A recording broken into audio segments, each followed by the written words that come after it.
Presiden Rusia Vladimir Putin akan mengirimkan peringatan Hari Kiamat ke Barat ketika Moskwa bersiap untuk memperingati 77 tahun kemenangan Uni Soviet atas Nazi Jerman, melansir Express.co.uk.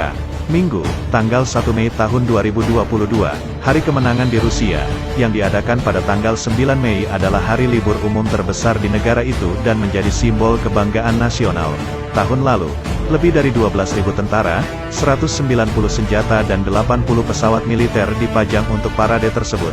Kekhawatiran muncul bahwa Putin mungkin akan menggunakan momen itu untuk melancarkan serangan skala luas, memobilisasi lebih banyak pasukan. Komando Rusia dilaporkan telah memberitahu tentara mereka bahwa perang di Ukraina harus berakhir tepat pada waktunya untuk parade. Menurut intelijen dari Staf Umum Angkatan Bersenjata Ukraina, awal pekan ini, Putin dan pejabatnya berulang kali membuat klaim bahwa mereka akan menggunakan kekuatan nuklir terhadap mereka yang terus mendukung Ukraina. Berbicara kepada wartawan di St. Petersburg, Putin mengatakan, "Kami memiliki semua senjata yang kami butuhkan." Dalam perayaan Hari Kemenangan tahun ini, Putin akan berpidato di lapangan merah di depan parade militer yang mencakup pasukan, tank, roket, rudal balistik antar benua, dan persenjataan lainnya. Selain itu, akan ada flypast di atas Katedral St. Basil yang meliputi jet-jet tempur supersonik dan bomber strategis Tu-160. Sebagaimana dilansir Reuters, Jumat, tanggal 6 Mei tahun 2022, dan untuk pertama kalinya, pesawat kiamat Ilyushin Il-80 juga akan mengikuti flypast. Il-80 merupakan pesawat yang dirancang untuk membawa petinggi Rusia jika terjadi perang nuklir. Dalam skenario perang nuklir, Il-80 dirancang untuk menjadi pusat komando jelajah Presiden Rusia. Pesawat dikemas membawa teknologi canggih, tetapi detail spesifiknya dirahasiakan. Sejauh ini, Putin telah berulang kali menyamakan perang di Ukraina dengan tantangan yang dihadapi Uni Soviet ketika Adolf Hitler menyerbu pada 1941. Upaya untuk menenangkan agresor pada malam perang patriotik hebat ternyata merupakan kesalahan yang merugikan rakyat kita, kata Putin pada tanggal 24 Februari ketika dia mengumumkan apa yang disebutnya operasi militer khusus di Ukraina. "Kami tidak akan membuat kesalahan seperti itu untuk kedua kalinya. Kami tidak berhak." Putin menyebut perang di Ukraina sebagai pertempuran untuk melindungi orang yang berbicara bahasa Rusia di sana dari penganiayaan oleh Nazi dan untuk menjaga dari apa yang dia sebut sebagai ancaman Amerika terhadap Rusia yang ditimbulkan oleh perluasan Fakta Pertahanan Atlantik Utara, NATO. Ukraina dan Barat menolak klaim fasisme sebagai omong kosong dan mengatakan bahwa Putin mengobarkan perang agresi yang tidak beralasan.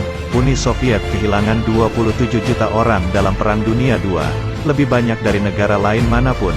Dan Putin dalam beberapa tahun terakhir telah mencerca apa yang dilihat Moskow sebagai upaya di Barat untuk merevisi sejarah perang untuk meremehkan kemenangan Soviet. Invasi Rusia telah menewaskan ribuan orang dan membuat hampir 10 juta orang mengungsi. Ini juga membuat Rusia berada dalam cengkeraman sanksi Barat yang keras, dan telah menimbulkan kekhawatiran akan konfrontasi yang lebih luas antara Rusia dan Amerika Serikat. Sejauh ini merupakan kekuatan nuklir terbesar di dunia, meskipun 11.000 tentara berbaris melintasi lapangan merah bersama dengan apa yang dikatakan Kementerian Pertahanan akan menjadi 131 buah perangkat keras militer akan menghadirkan tontonan besar. Konflik Ukraina telah mengungkap kelemahan dalam angkatan bersenjata Rusia meskipun upaya Putin dalam 2 dekade kekuasaannya untuk menghentikan kemunduran pasca Soviet, Kremlin telah ditolak untuk menang cepat, dan ekonomi Rusia diperas keras oleh sanksi, menghadapi kontraksi terburuk sejak tahun-tahun setelah jatuhnya Uni Soviet.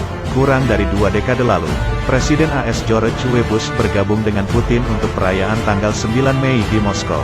Tahun ini, tidak ada pemimpin Barat yang diundang. Kata Kremlin, AS dan sekutunya telah meningkatkan pasokan senjata ke Ukraina, dan Putin telah menghadapi seruan dari beberapa militer Rusia untuk melepaskan senjata yang lebih besar ke tetangga selatannya. Dua sumber yang dekat dengan angkatan bersenjata mengatakan kepada Reuters, Moskow telah mengatakan kepada Barat bahwa pasokan senjatanya adalah target yang sah. Menjelang tanggal 9 Mei, spekulasi beredar di Moskow dan ibu kota Barat bahwa Putin sedang mempersiapkan semacam pengumuman khusus tentang Ukraina, mungkin deklarasi perang atau bahkan mobilisasi nasional. Juru bicara Kremlin Dmitry Peskov menolak saran itu pada hari Rabu, menggambarkannya sebagai omong kosong. Kremlin tidak menanggapi permintaan komentar tentang apa yang mungkin dikatakan Putin dalam pidatonya, yang akan disampaikan dari tribun Lapangan Merah di depan Mausoleum Vladimir Lenin. Tahun lalu, Putin menusuk keluar biasa Barat dan apa yang dia katakan adalah kebangkitan neo-Nazisme dan Rusofobia. Tren dia telah kembali lagi dan lagi ketika menangani masalah Ukraina.